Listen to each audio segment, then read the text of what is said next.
উৎপন্না একাদশীর পুজোর নিয়ম: এই দিনকে ভোরবেলা উঠে স্নান করে ব্রতর সংকল্প নিন। দ্বিতীয়ত, ধূপকাঠি, প্রদীপ, নৈবেদ্য, ষোলো সামগ্রী নিন, দিয়ে বিষ্ণুর পুজো করুন এবং রাতে দীপদান করুন। তৃতীয়ত, একাদশী তিথিতে রাতে ভোজন কীর্তন করা অত্যন্ত শুভ। চতুর্থত, ব্রত সমাপ্ত হওয়ার পরে বিষ্ণুর কাছ থেকে নিজের ভুলের ক্ষমা চেয়ে নিন। পঞ্চমত, এই তিথিতে ব্রাহ্মণ ভোজন করান এবং ব্রাহ্মণকে সামর্থ্য অনুযায়ী দান করুন। এবারে বলবো উৎপন্ন একাদশীর উপায়। সন্তান লাভে বাধা এলে এই একাদশীতে স্বামী স্ত্রীতে একসঙ্গে এই একাদশীতে উপবাস, পুজো, ব্রতপাঠ করুন। নিয়ম মেনে পুজো অর্চনা করুন। সন্তান লাভের পথ প্রশস্ত হবে, পাশাপাশি অন্য সমস্ত মনস্কামনা পূর্ণ হবে এই সময়। এই তিথিতে বিষ্ণুর পাশাপাশি লক্ষ্মীর পুজো করুন। ধনদেবী খুশি হবে, পরিবারে কোনো অর্থের অভাব হবে না, পাশাপাশি সুখ সমৃদ্ধিও বৃদ্ধি পাবে। বিষ্ণুর পুজোর সময়ে ওম নমো ভগবতে বাসুদেবায় নমো মন্ত্রটি জপ করুন। এর ফলে আপনার সমস্ত রকমের মনের ইচ্ছা ও মনস্কামনা পূর্ণ হবে। এই উৎপন্না একাদশীর দিন তৈরি হচ্ছে দুটো শুভ যোগ। সনাতন ধর্মে এই উৎপন্না একাদশীর দিন দুটো শুভ যোগ তৈরি হচ্ছে। এই দুটো শুভ যোগের কী মাহাত্ম্য এবং এই যুগে আপনারা কি করবেন সেটাই আজকে জানবেন আমাদের ভিডিওতে। সনাতন ধর্মে প্রত্যেক একাদশীর বিশেষ মাহাত্ম্য রয়েছে, তাই এই নভেম্বর মাসের দ্বিতীয় একাদশী তিথিকে উৎপন্না একাদশী বলা হয়। অগ্রহায়ণ মাসের ক্যালেন্ডারে এই কৃষ্ণপক্ষের তিথির দিন পালন করা হয় এই উৎপন্না একাদশী। নতুন বন্ধুরা যারা আমাদের ভিডিওটি দেখছেন অবশ্যই যেন আমাদের চ্যানেলটিকে সাবস্ক্রাইব করবেন, লাইক, শেয়ার, কমেন্ট করবেন।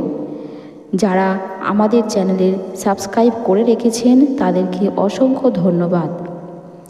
শুভযোগ যে যুগ তৈরি হচ্ছে উৎপন্না একাদশীর তিথি, সর্বপ্রথম প্রীতি যোগ তৈরি হবে, এরপর আবার তৈরি হবে আয়ুষ্মান যোগ। এই দুই যোগের শুভ সংযোগের পাশাপাশি এদিন শিববাস যোগও তৈরি হবে, আর এই যোগে লক্ষ্মীনারায়ণ পুজো করা অত্যন্ত শুভ। শাস্ত্রমতে এই যোগে লক্ষ্মীনারায়ণের যদি পুজো করা হয় সাধকের সমস্ত মনস্কামনা পূরণ হবে এবং ঘরে সুখ সমৃদ্ধি খুশির আগমন ঘটবে। প্রীতিযোগে কি হবে? জ্যোতিষশাস্ত্রে 27টি যোগের দ্বিতীয় যোগ হলো প্রীতিযোগ।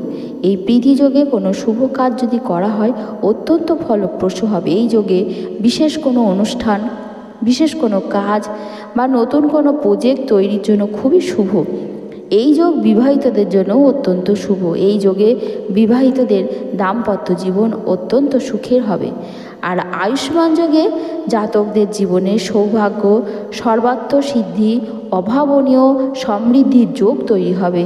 এই যোগের সময় নৈতিক মূল্যবোধ, সততা এবং পরিশ্রম করলে সুফল পাওয়া যাবে। আয়ুষ্মান যোগের সময় একাধিক মাধ্যম থেকে অর্থ আসার যথেষ্ট সম্ভাবনা রয়েছে। এবার বন্ধুরা উৎপন্না একাদশীর তিথি কবে পালন করা হবে সেই নিয়ে আলোচনা করব। প্রত্যেক বছর অগ্রহায়ণ মাসের কৃষ্ণপক্ষের একাদশী তিথিতে উৎপন্না একাদশী পালন করা হয়। এই বছর উৎপন্না একাদশী তিথি পড়েছে 26শে নভেম্বর। আগামী 26শে নভেম্বর মধ্যরাত 1:01 থেকে এই একাদশী তিথি শুরু হবে এবং 27শে নভেম্বর ভোর 4:47 শেষ হবে।